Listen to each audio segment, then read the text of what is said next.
Good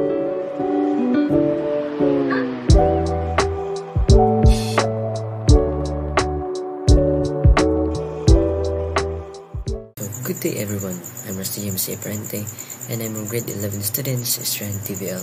So I'm here today to discuss to you what is rehabilitation in the environment and how can students like me can contribute. So let's start it.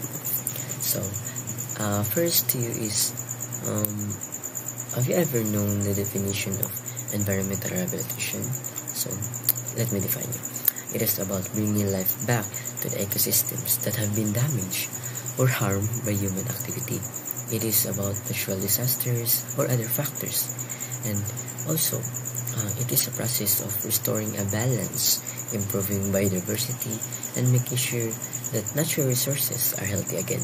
So, this can include things like restoring soil that's been overused or being polluted, replanting trees to rebuild forests, and cleaning up rivers, lakes, and wetlands that have been contaminated. And it also means that creating safe place for wildlife by restoring habitats that can be destroyed or broken apart. So, as a student, I can help to navigate this issue. So, as a student, I can raise awareness by educating themselves and others about environmental issues, spreading the importance of sustainability, and advocating for eco-friendly practices within their schools and communities.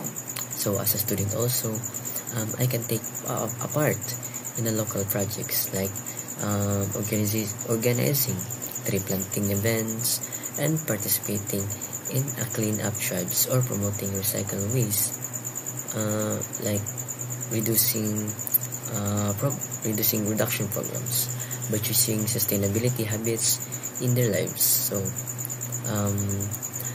in that way, I can be able to raise awareness so they can take an action and also to make the environment stronger. So lastly, I can also use my voice to influence policy and encourage schools, communities, and governments to take stronger actions towards protecting and restoring our environment. Through education, action, and advocacy, I and also the students can make a meaningful and impactful on environmental rehabilitation. So that's all. Thank you.